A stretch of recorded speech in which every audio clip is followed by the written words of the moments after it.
Looks like we are ready to go. First, I want to welcome everybody to our second Ask the Author series. Today, man, my screen is just wanting a mind of its own here.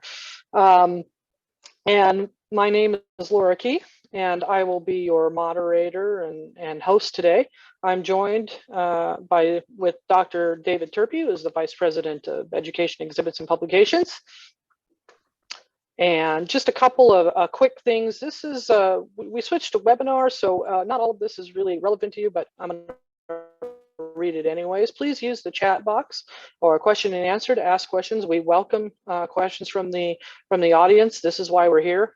We want to hear, what you want to ask, and hopefully that we can answer. We encourage to keep your video turned off. This event is being recorded and will be available on our YouTube page. And a link to this recording and a survey will be sent to everybody who registered. If you enjoy this program, please consider becoming a member of Arizona Historical Society. You can use the web address right there, support Arizona history and get some cool content. Help us fulfill our mission of connecting people through the power of Arizona history. Arizona Historical Society is a nonprofit organization and state agency established in 1864. We have 4 museums across the state. I'm David and I are coming to you from Tucson, but come visit the others. We collect, preserve, and tell the story of Arizona's past through museum exhibitions, libraries and archives, historic sites, educational programs, and the Journal of Arizona History, where Ask the Author series originated.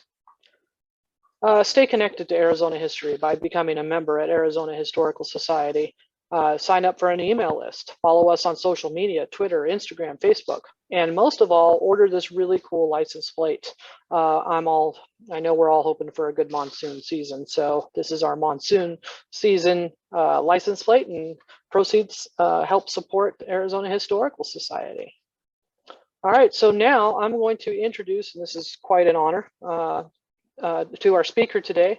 Dr. Eduardo Pagán is a Bob Stump Endowed Professor of History and Associate Dean of Barrett, the Honors College at Arizona State University. He is also an adjunct curator of history at the Desert Caballeros Western Museum. He has published in diverse scholarly journals and is the author of Murder at the Sleepy Lagoon, Zoot Suits, Race and Riot in Wartime Los Angeles, from the University of North Carolina Press in 2004, and The Valley of Guns, The Pleasant Valley War, and the Trauma of Violence, University of Oklahoma Press, 2018.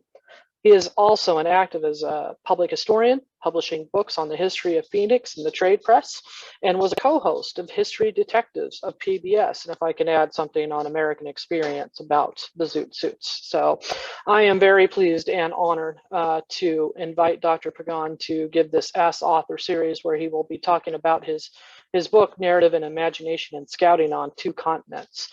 So without further ado, Dr. Pagán.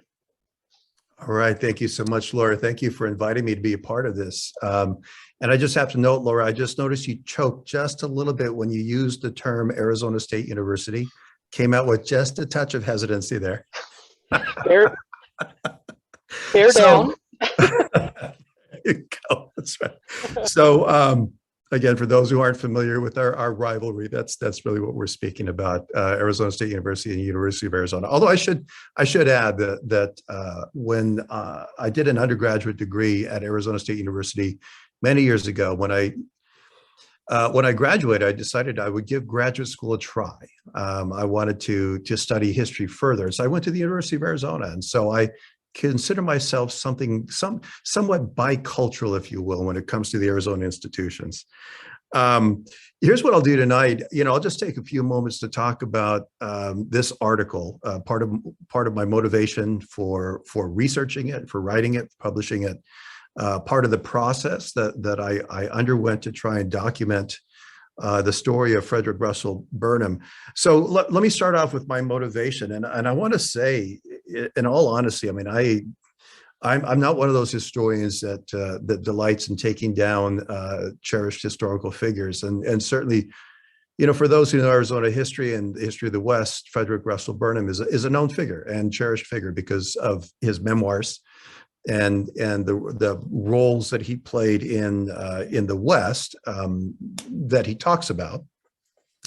And the other thing that I should just say as well, that it's quite an interesting challenge to try and prove a negative, right? In other words, if you believe something did not happen as described, how do you prove that?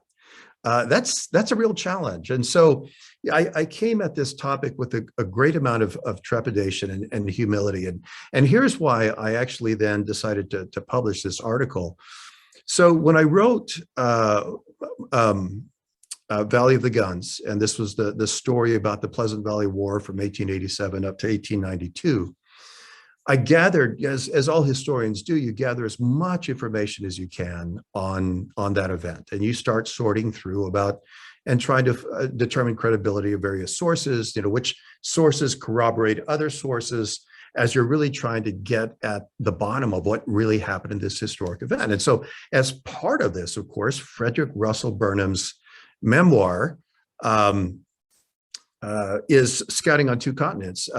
He spends at least a chapter talking about his involvement in the Pleasant Valley War, and then he refers to it all throughout the rest of that memoir. So, of course, this is part of that great pile of information that I pulled together. Now, as a historian, as you begin to sort through and try and find sources that corroborate one another, that they were there at the event, or that they described a similar thing, you start putting them into one pile, if you will. And then all these other sources that are quite singular in the sense that what they describe cannot be matched by any of the known sources, the credible sources. In this particular event, the Pleasant Valley War, I'm talking about arrest records, court documents, even newspaper accounts about what was happening. There's quite a bit of material that actually establishes that series of events when this small community in northern Arizona in the territorial period just fell apart, and fell apart to a murderous extent, so that neighbor then began assassinating neighbor, right? I mean, this is essentially that moment when I was trying to sort through about what happened and why. So as you're kind of looking at all these different accounts about what happened, you come across a few accounts that just cannot match anything that can be documented from credible sources. As I said, court records and arrest records and things of that nature. So you have to kind of put it aside. And I noted in my footnotes in Valley of the Guns, I just had a brief footnote acknowledging that Frederick Russell Burns had this account of the Pleasant Valley War that I just could not document. I could not bring into my study because nothing matched at all. That was it. It was just one line, one footnote.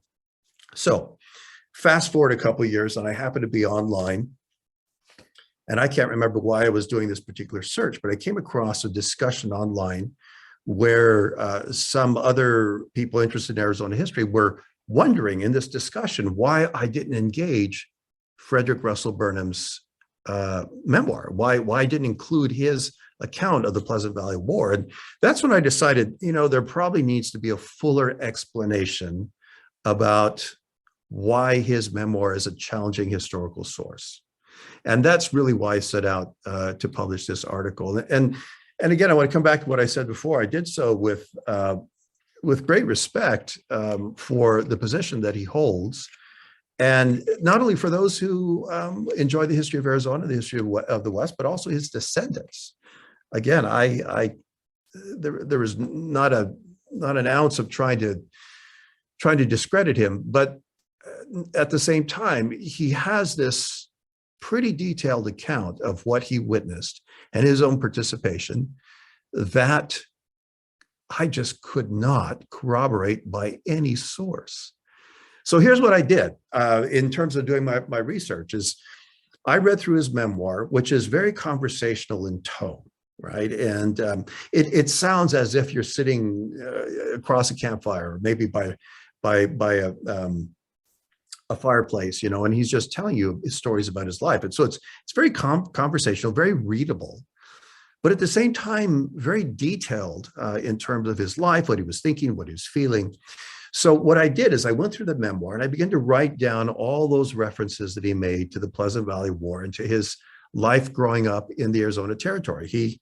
By his own account, he came out to the territory in his late teens, and this is where he learned to become a man in this very traditional sense, right? A Western man.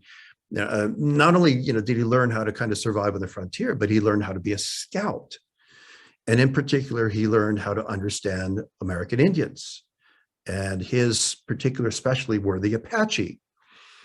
And according to his own account, he studied Apaches religiously or even relentlessly. And so he was an expert in Apache life, not only being able to adopt their life ways and their ways of surviving in the frontier, but also being able to find them when other people couldn't find them. He became an expert to that extent, right? That's his story. So again, getting back to kind of putting together all of these events that he talks about, you put them all together, and then I put together a chronology. So at least I had some sense about where he was at what time, according to his memoir. And then once I had this chronology, then I started going about with all the documentation I could find to find anything that could corroborate his account. And again, as I mentioned before, there are lots of official records, court records, county records, police records, newspapers. And here's an interesting thing: if you haven't done research in Arizona territorial newspapers, I enjoyed them quite a bit as a historian, because they were almost literally the town crier. You can read, who's come to town to visit Farmer Jones and where they came from and how long they're going to stay. You can read about where people are going for vacation. I mean, just about everything you want to know about what's happening in the day-to-day life of any community, you can almost always find it in these territorial newspapers. And so if somebody like Frederick Russell Burnham is coming or going, you would expect to find some mention about him, someone with his name or something close to him. And so I set about in this process of again, looking at military records, because he claimed to have ridden for a while with famed Apache scout Al Sieber. So Al Sieber, of course, was the chief of scouts at San Carlos Reservation. I would expect to find something in the military records, payroll distribution, muster rolls, something where you can find Frederick Russell Burnham's name. I couldn't find anything. And of course, they list all of the personnel that were being paid, all the Teamsters, all the scouts. I mean, all the people that received a check. Their names are there. You can find out all sorts of information about how much they earned, how long they served, all this kind of stuff. Nothing in the military records that had any reference to Frederick Russell Burnham serving as a scout. And this is an important part, I should say, about his memoir and about his assertions about his life growing up in Arizona and becoming a frontiersman, was that he learned, from his mentor, Al Sieber. So one would assume then, if they had this mentoring student relationship, that Frederick Russell Burnham and Al Sieber, if you find Al Sieber, you should be able to find some mention of his ward, if you will, right? His student. Nothing anywhere from military records. Nothing in census records that could document that particular assertion, right? That he's riding with Al Sieber and he's learning with the best of the frontiersmen as well. So I went on from there in trying to document what I could. And as I mentioned before, it's a real challenge to try and prove a negative, right? That he wasn't there. All I can really say is that the records don't support, there's no documentation whatsoever that will support his claims. And that's essentially what I came down to in this particular study, an explanation about why I didn't use his memoir in my book and why I don't believe his memoir to be credible as a historical source. Again, you would expect something. And so that was the first part of this article, was kind of laying out the claims, the major claims that Burnham made throughout in his memoir about his days in Arizona and the relationships that he had, the people he met, the things he was involved in. He claims he was in Tombstone when the shootout between the Earps and the clans took place. He claims that he rode with Curly Bill Brocious. He also claims that he was very much involved in the Pleasant Valley War, and he names names. He names people that he had known and associated with as well. None of it checked out. Again, there's documentation of course, the Clantons, the Earps, about Brocius, about the families involved in the Pleasant Valley War, but not one mention of a Frederick Russell Burnham, or even someone, a young man who could have been Frederick Russell Burnham, but perhaps living under an alias. Could not find anything. So as I said, that was the first part of this article, was just, this is what he claims. And this is how I tried to authenticate his claims and could not. So the other part of the article then was, well, what can be authenticated on his of his life based on historical sources? And I don't want to suggest that he doesn't appear in any source. He does appear in some sources. If it was him, I mean, again, the territorial records were not always consistent. And so there's one census that was taken in St. John's that mentions an F. Burnham. Was it Frederick Russell Burnham? It could have been. There's more documentation about his time that he spent in Phoenix in the early 1880s. Newspaper accounts, actually, when he sold a mine north of Casa Grande. So there was some information that documented where he was in the territory at certain parts of the time. And here's what's interesting to me, is that the story that those documents told, the ones that actually do confirm that it was him or someone that might have been him, very, very different story than what he told in his memoir. And part of what I established then is that based on what can be documented, he was hundreds of miles away from the Apache, or from Pleasant Valley, which is present day Young, Arizona. It was the territorial period. It was called Pleasant Valley, and then the name was changed when it was incorporated to Young, Arizona, which is at the base of the Mogollon Rim, if you're familiar with Arizona geography, right? Hundreds of miles away. So again, the documents told a very, very different kind of story about Frederick Russell Burnham and the Arizona Territory. He was not out writing on the Mogollon Rim, studying Apache life, from the best frontiersmen and learning how to be the most amazing scout possible. He was a city dweller in Phoenix, working for various firms, running odd jobs, and mining on the side, which is very common, by the way. A lot of people mined on the side. Well, he sold a mine, never actually struck gold, but he sold a mine. Sold it for about $90,000, he and his partner. And based on that money that he made, he left the territory in 1883, went back to marry his sweetheart, Alice Blickensderfer. She was known as Blick, Alice Blick, because they had anglicized their name. In 1884, back in the Midwest. So he's gone from the territory clearly by 1884.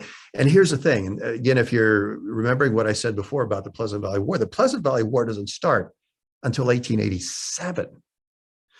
And in fact, by his own memoir, he's living in California, trying to grow navel oranges and other ventures when the Pleasant Valley War breaks out. He's hundreds of miles away. So then the question became, okay, what was he writing about then? Because he, as I mentioned before, if you haven't read his memoir, he goes into a fair amount of detail. It sounds like he was present at some conflict that happened, because he goes into great detail about his role, what he felt, and all of these kinds of things. Based on this chronology that I put together, even his chronology about, he asserts that he was involved in what he called the Tonto Feud, or the Tonto Basin Feud, the Tonto Basin Feud. Not one of them, the feud. And I can tell you as a historian, having researched long before the Pleasant Valley War and afterwards as well, there was only one conflict that rose to the level as the Tonto Basin Feud. There's only one. Nothing else came close. No other episode where neighbors began to shoot neighbors, and there were murders on a fairly significant scale in the way that Burnham talks about, and in fact, what happened near the Pleasant Valley War. The problem is that Burnham's account is 3 years off from what actually happened. And by the time the actual Pleasant Valley War happened, Burnham is 500 miles away in Southern California. So how is it possible that he is writing things as an eyewitness?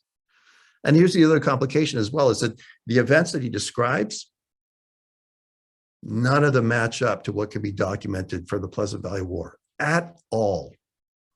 And again, if you want, I can certainly go into more detail, but none of them match up.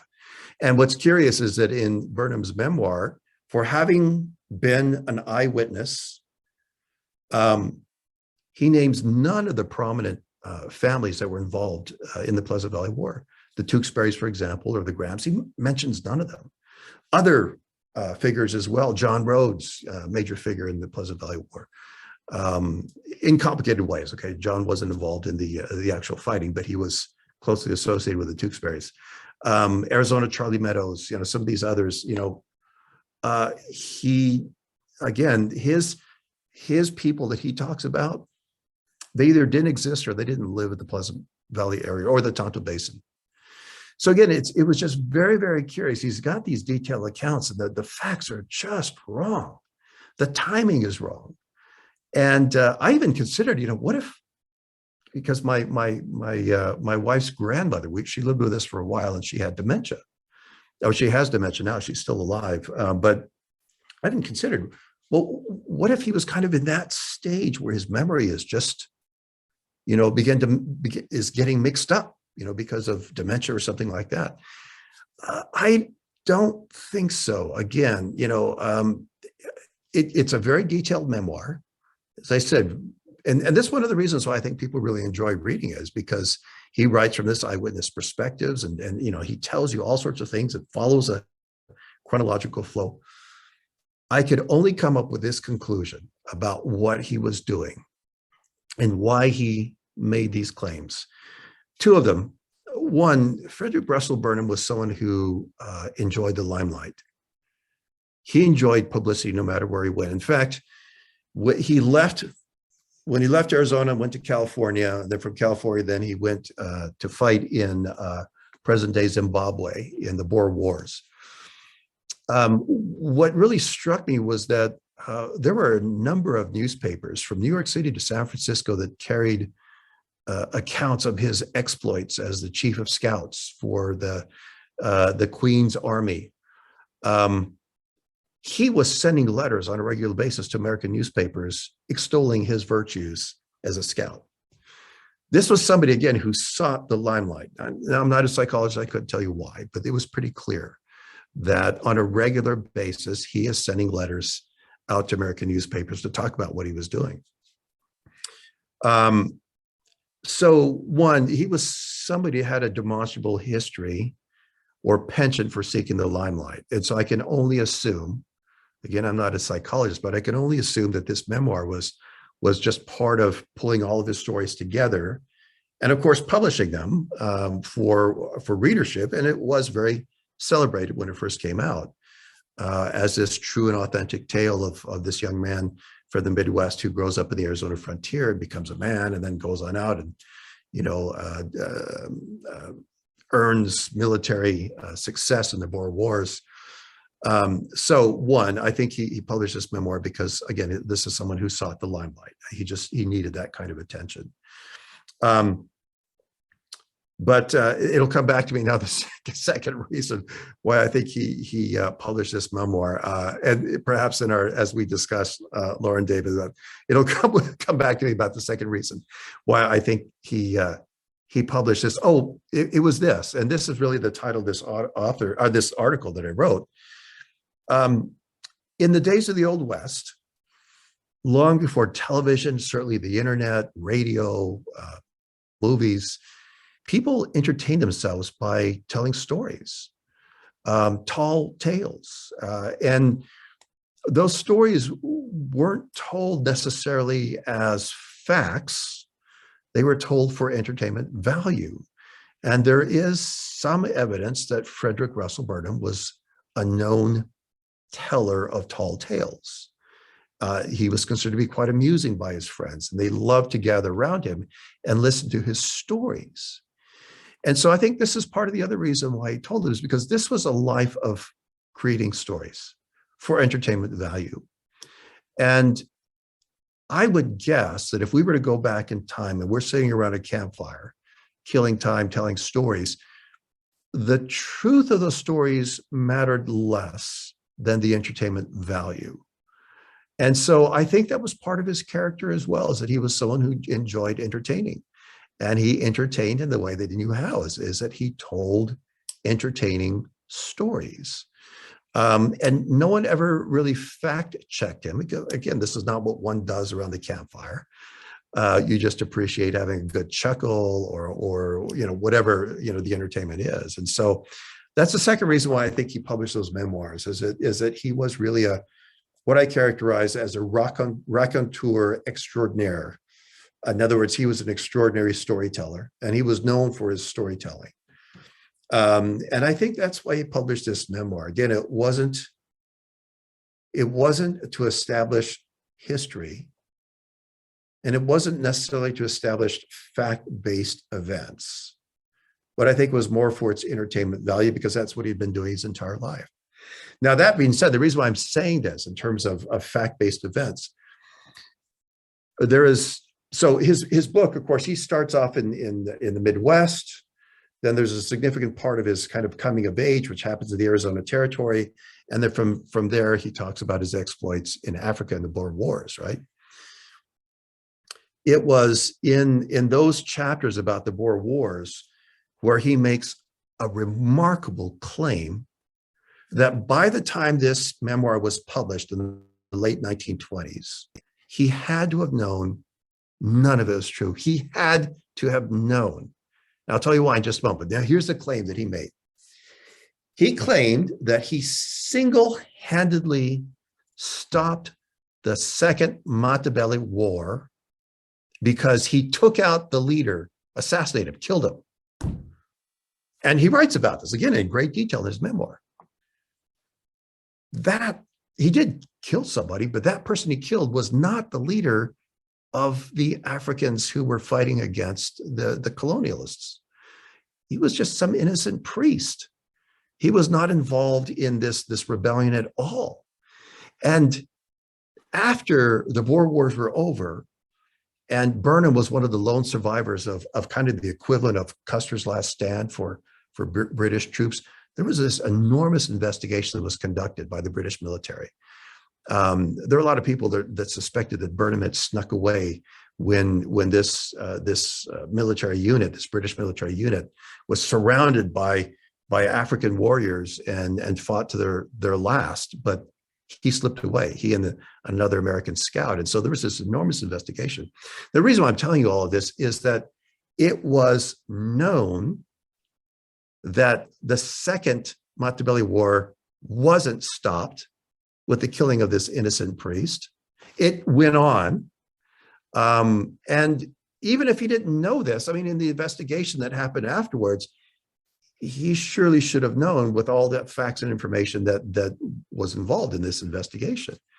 And yet he published that account years after these investigations, years when he should have known that his story about killing the leader of the Matabele and stopping the Second War, completely false.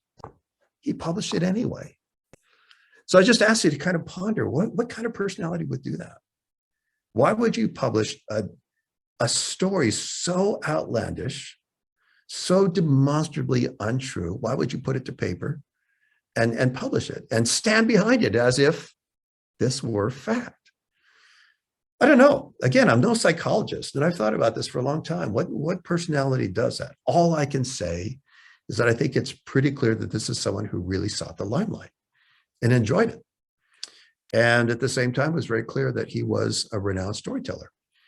That's all I can conclude about why he made the claims that he made about most of his life. Now, I should also let me wrap up. I've been going on for about 20 minutes now, but let me just say this. I'm not the first person, or the first historian to call into question the claims of his memoir. Long before me, there was a researcher in what was then Rhodesia, it's modern day Zimbabwe, Peter Emerson. He was an archivist in the National Archives. who really explored the Africa chapters in Scouting on Two Continents, the memoir, and just completely ripped apart any veracity that Burnham claimed was in his memoir. Just completely ripped it apart. All the research based on all the materials that he had in the archives could not authenticate anything, and in fact proved that Burnham was, according to Emerson, a liar. Emerson actually comes out and says this, right? This is back in the 70s, so I'm not the first person to call into question his account. But Emerson's focus was on the Africa chapters. And then Andrew Offenberger then did a study of what he characterized as Burnham's origin story. So in other words, his growing up in the Midwest before he came to the Arizona Territory. And Offenberger found the same thing. This incredible play between kind of fantasy and fact, to the extent that just about everything that Burnham claimed could not be documented. So Offenberger found the same thing when it came to the Midwest. And so this was really my little piece to all of this. Again, Emerson called into question the Africa chapters. Offenberger came to the same conclusion about the Midwest, his early years. And so the only piece that hadn't been explored by a historian was the Arizona part. And that's really my contribution as well. And I have to come to the same conclusion that two previous historians had made before me, that much of what you find in Scouting on Two Continents is fabricated. They're fascinating stories, but very little can actually stand up to scrutiny when you try and find facts, documents that can actually authenticate the claims. Very, very little. In fact, as I said before, what can be documented tells a story very different than what Burnham shares in his memoir. So I will stop there. I think I've been going on for about 20 minutes or so. Happy to answer questions or engage Laura or David in conversation about this. So. Thank you so much. It's fascinating, right? Like, I love this article. It's a different article, right? Yeah. Like you were saying, it's definitely, I've heard from a couple of readers, it's like the masterpiece of learning how to write history, and that history are detectives, really. Wow. Thank you. Yeah. I didn't think it was that so. good, but all right, thank you. I'll take the compliment. Thank you. So, going along with your, it's hard to prove a negative and everything. How would you classify his memoir? Fiction, nonfiction, something in between? Is there a special genre kind of with this? Oh, that's interesting. Yes, great questions. So I would say this is fiction.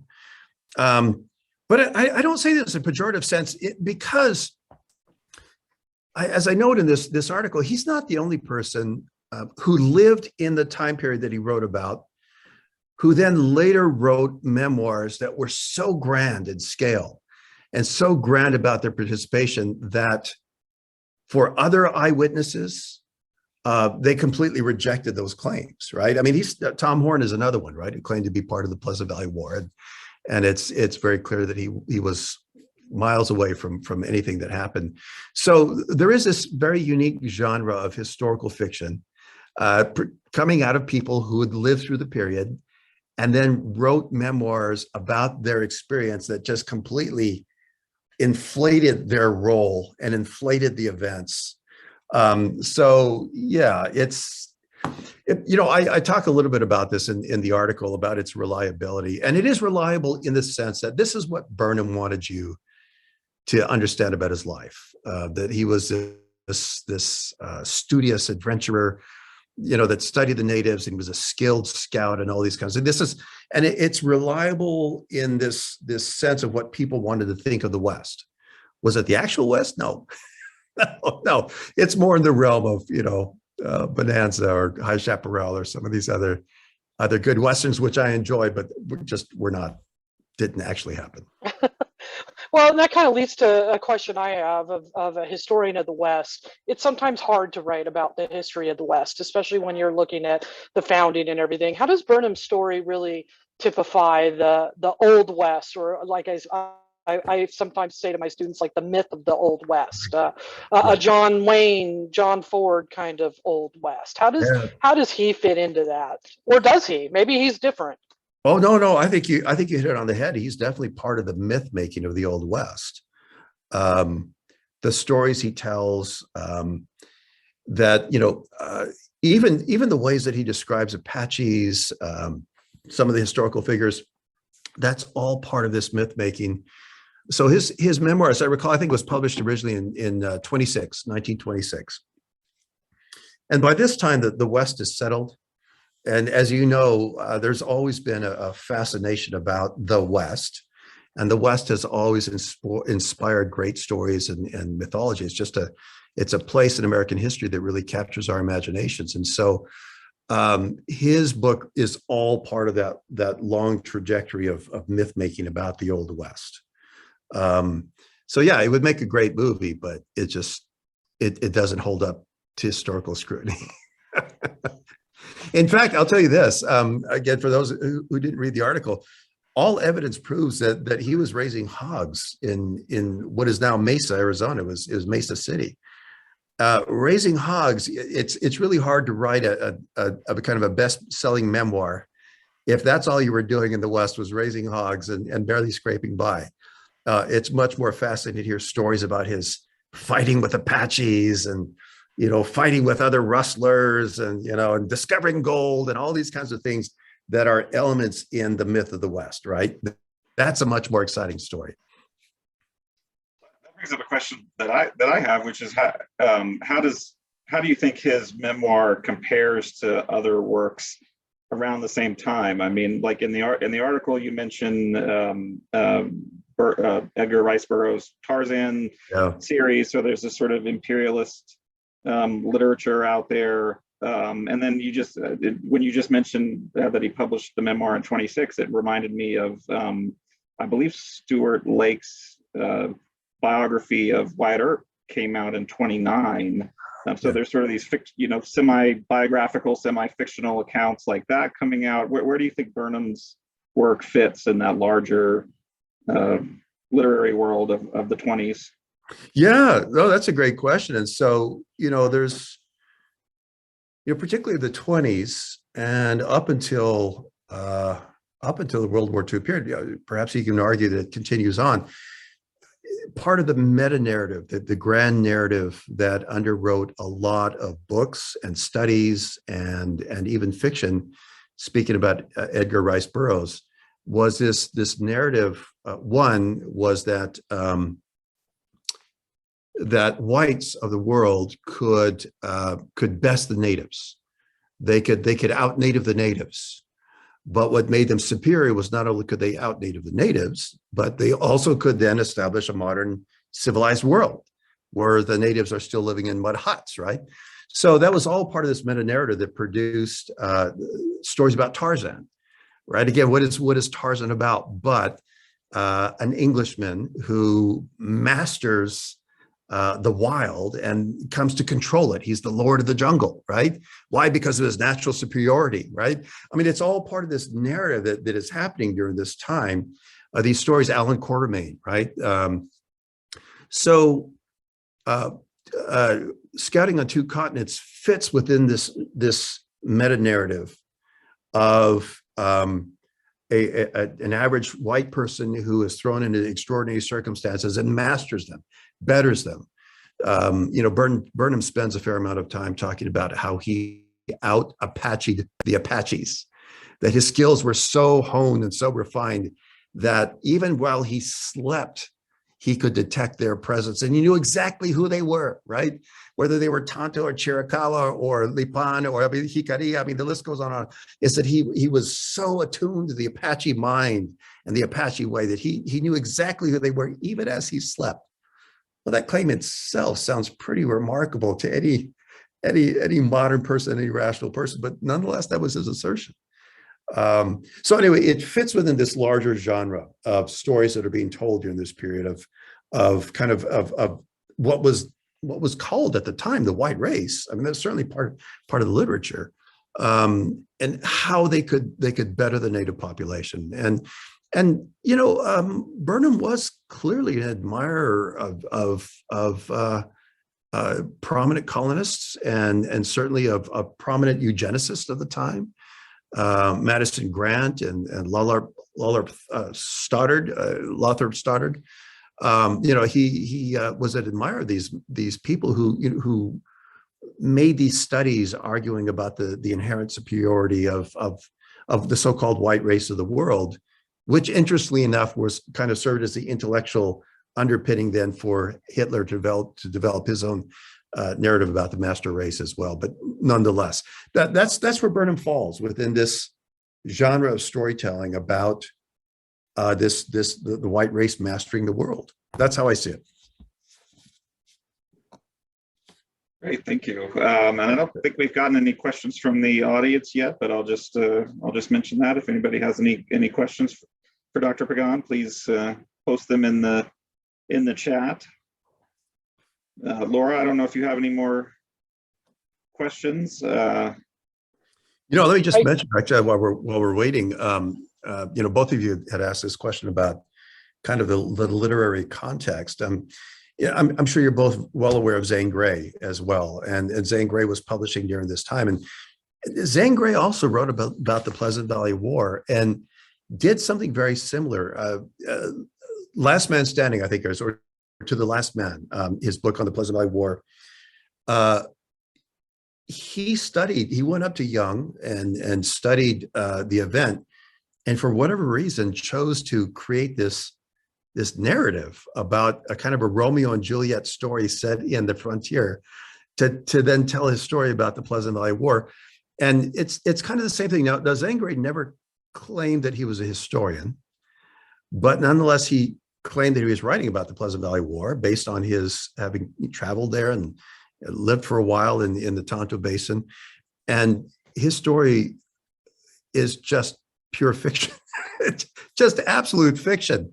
Even the names of the families involved, he invented them. And the basic storyline is a kind of Romeo and Juliet feud between two families, and stolen love and all this kind of stuff. I mean, it's interesting how people of the time unabashedly mythologized the West.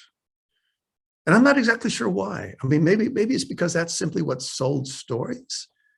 I'm not sure. It is curious though, when you think about writers of that time period, the 20s, 30s, writing about the West, many of them just went big in their storytelling. There were a few. Will Barnes, for example, Will Barnes' Apaches and Longhorns, published in I think 41.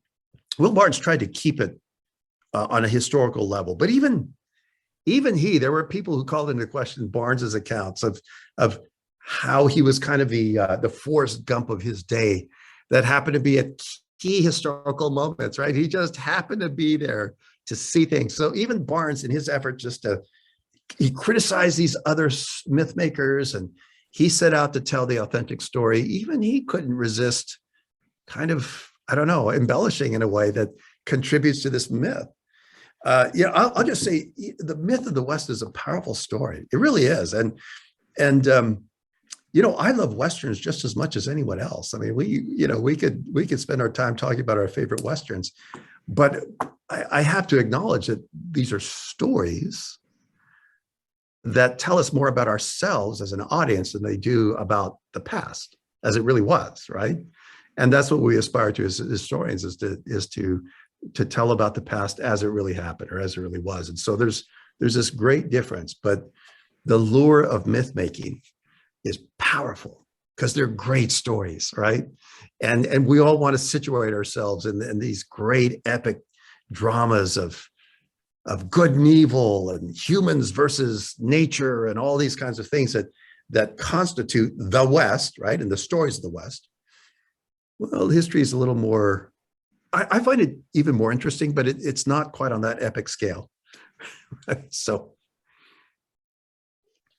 maybe you should I don't know, solicit some kind of Hollywood movie, because when I was reading this article, this would be fascinating, right? It's not a typical Western. It is, but again, it has that detective feel to it, Oh, mainly through your part, right? But yeah. which kind of goes to my next question of, as a researcher and someone who likes to write, how did you keep all of this straight, like all of his dates? This is what he said, but in actuality, this is what was. Did you have like this giant flow chart, or Yeah. can you just Oh, walk us through this process of this oh, I article? do. I do. In fact, had I at one point I took a picture. It wasn't this wall, but I do that. I need to have a blank wall, and I create flow charts and chronologies so that I can actually see what's happening at what point, and I color code uh, different pieces of information, and I have. So this is how I do it. I'm more visual that way. I have to see how events connect to each other in literally just on the wall, right? And that's how I keep these things straight. And honestly, that was one of my concerns is how do I then translate this mental process of mine onto paper so that readers can follow? And that's how I came up with this very basic graph of two different chronologies, right? Because I was trying to illustrate what basically goes in my mind and what's on my wall about kind of these competing chronologies. There are two different chronologies in Burnham's memoir. And you might wonder how that is. His chapters are thematic, but they follow a chronological flow because clearly his marriage to his wife is a significant moment. His time in California, his time in Africa. So there's a basic chronology. So as he's talking about these different events, there are actually two different chronologies at work in his stories, and they're competing chronologies. Both can't be true. One has to be true if the other one, one has to be false if the other one is true. Because again, as you begin to like chart everything he says about his time in Arizona and all the events, you discover that he's actually two places at one time, according to his stories. And that can't be. And we're not talking about, one part of town versus another. We're talking about hundreds of miles away from each other. Even in one particular account, he's down in Mexico, running away from Geronimo's people, or he's in Globe, walking around the mountains trying to find Geronimo's people. So like both can't be true. So anyway, this was my process is I'm very visual that way. And I do have to have maps. And the other thing I'll just share with you as well is when I was writing Valley of the Guns, I have to go to the site. And not only do I walk the site, I stay there for a while. There's just something about being on site, becoming familiar with the terrain, becoming familiar with the feel of the place. And I think it's just very important. Kind of to your question, Laura, that on the Pleasant Valley War, there are many stories, getting back to mythology, right? There are many stories told about the Pleasant Valley War that are fantastic stories. But when you're actually there on site and you're familiar with the terrain and the geography, you realize they could not have happened. And I think I've got time just to show you this one story. Now, this is based on the Pleasant Valley War in my book, Valley of the Guns. There's this story that's often told of how John Tewksbury was killed. And the story is that John and his wife, Mary Ann, they're in their little log cabin. And John goes out and he's killed immediately. And so his body is laying out there in the front of the cabin while the Grahams are firing all day, continuously on this little cabin. And during the midst of this assault on the Tewksbury cabin, hogs wander by and they begin to devour John Tewksbury's body, to the extent that Mary Ann, she's peeking out. She sees what's happening. She can't stand it any longer. The door suddenly flies open of the cabin, and she, with a shovel in her hand, she says, "I'm coming out to bury my husband." And immediately the shooting stops because cowboys would never shoot a woman. So she goes out, digs a hole in the ground, rolls her husband's body in, pats it all down, goes back in the cabin, and then the shooting starts again, right? This is a much told story about what happened in Pleasant Valley. Well, when you're actually on site and you're at the cabin where the Tewksburys live, you realize that could not have happened because John's body was actually found a quarter of a mile away. a quarter of a mile away, that is basically buried in all sorts of brush and trees. They didn't discover John's body until 3 days after he was killed. And the only reason they found his body is because the vultures started to circle overhead. They just followed the vultures. But that account about Marianne actually marching out and somehow digging, I guess, a 6-foot deep hole, or a hole deep enough to roll her husband's body in, the whole thing is ludicrous when you look at it. And as I said, when you're actually on site, you realize it never could have happened that way. It just didn't happen. Like I said, John was killed a quarter of a mile away, and it took his family 3 days to figure out that he wasn't coming back. So that's just one example of the many stories that are told about the West that are amazing because they tell us what we want to know about ourselves, right? We want to believe that cowboys, even bad guys, would never kill a woman. They would never fire on a woman. That's not true. Sadly, it's not true. So yeah, back to your question, Laura. Yes, maps, site visits are very important, and chronologies, flow charts, the whole thing. I've got to have it in front of me to make any sense of all the details. That's how I do it. So I guess, I guess think about it. You use the term investigation work. I guess so. Yeah, the kind of the classic scene of trying to figure out what's the connection between all these murders, and the red thread is going throughout the map of the city. It's kind of like that, right? Just trying to figure out how all these threads connect to each other. That's how I do my research. Well, let me ask a follow-up question. Yeah. I don't know. I'm thinking back to my time as a grad student and writing a master's thesis or a dissertation, and there's a lot that you're juggling. And do you have any advice for researchers, particularly young researchers, about how to not fall for something like Burnham's memoir? I mean, if this is sort of tangential to your project and you don't know much about him, how can you avoid falling for something like that? Well, I think all good research has to begin with verifiable documentation. So documentation such as census information and court records, and even newspaper accounts can corroborate events and fill in some of the stories about documentation that you can find that is good reason to believe that it's credible. Maybe not why things happened, but certainly that things did happen. There were people killed, and there were witnesses called, and all these kinds of things. So you start with that. You start with what can be documented. And in fact, I would just back up. So Pleasant Valley War, as I said, lots of mythology around, lots of layers of mythology around it. I started off with a basic chronology. I just wanted to know what happened at what point, who did what to whom, right? So again, starting to put together my chronology. And then once I did that, then you start to see things that are kind of contradictory. Okay, well, can we determine which is the true account? You start researching that. You either learn new information or you realize, okay, this account could not have happened, right? But it all starts with the chronology in my mind. Just have to establish who, what, when, where, and why in this chronology. And then you start, what can we then document, right? And what do the documents what can't be confirmed by documents? And that's how you can avoid some of these accounts. In fact, in my own dissertation, I'll share with you, David, that my first book was on the Zoot Suit riot, and this event, like any other historical events, have all layers of mythology around it. And that's how I started to weed out what can be confirmed and what can't be confirmed, starting with the basic chronology of what the claims were, including all the citations so you know how to find it, and then starting to see what reliable documentation can support the claims of all these different participants and eyewitnesses. And based on that process, there were some that I just had to say in my footnote, can't confirm the claims of this source, even though it is much told, right? It's not in my narrative because there's no documentation to support its veracity or reliability, right? So yeah, again, chronology and then authenticating the facts that are claimed.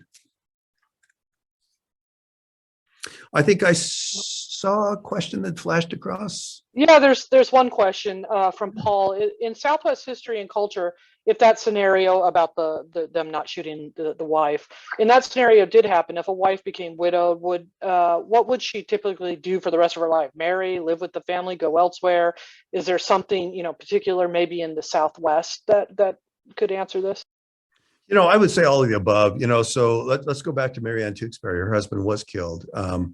She was living with her family. And so her own mother and other siblings helped take care of her. She eventually remarried and stayed in the area. She married John Rhodes, not Congressman John Rhodes, but another John Rhodes as well. But yeah, I think most often in the particular case of a widow that they would probably find family to live with. Yeah, that was most often the common thing to do. And of course, there were other avenues that might have been open for a single mother. Not many, some, but that was the most common thing that I've come across, is they would seek out family to live with. Thank you so much. And we're almost at the end there. Do you have anything to wrap up? Any advice for maybe young authors or young historians, or people really, Arizona Historical Society archives get a lot of, amateur historians coming in and wanting to look at this, of myths or territorial Arizona or anything. Any just like a little kiss of advice that you have for them? You know what? I would say this, as a historian, I find documented history far more fascinating than any of the stories that we tell about the past, because it can be documented that these things actually happened, that we have some reliability these events actually happened, and some of them are pretty fantastic. And so, as I said before, look, I love Westerns like everybody else. I have my favorite Westerns, favorite Western theme songs, the whole thing. But I recognize there's a difference between the stories we tell about what happened because they're entertaining versus what really happened. And to me, what really happened is far more fascinating. So I would just say for anyone interested in Arizona history, whether you're simply an avid reader, or whether you're a beginning sleuth or seasoned a scholar, there's so many more stories to tell that are out there. We've yet to exhaust, particularly about Arizona. What's interesting is, the history of the West, if you want to think comparatively, California has much more history written. New Mexico, I would say, there's not a lot about Arizona, but we have so many fascinating stories. So I would just say, keep digging, keep researching, keep reading, and share what you come up with. I mean, there are all sorts of venues that you can share your research. This is an exciting place to research, and that's what keeps me going as a scholar. I love focusing in on Arizona history. It's the land of my birth. I'd like to say that on my mother's side, our people go back many generations. We have sand running through our veins. We go back so far. So I have a personal connection to this state, but I do think there's so many stories that are yet to be told that are so fascinating. So keep researching, keep doing it, keep sharing those stories. I really couldn't say it any better.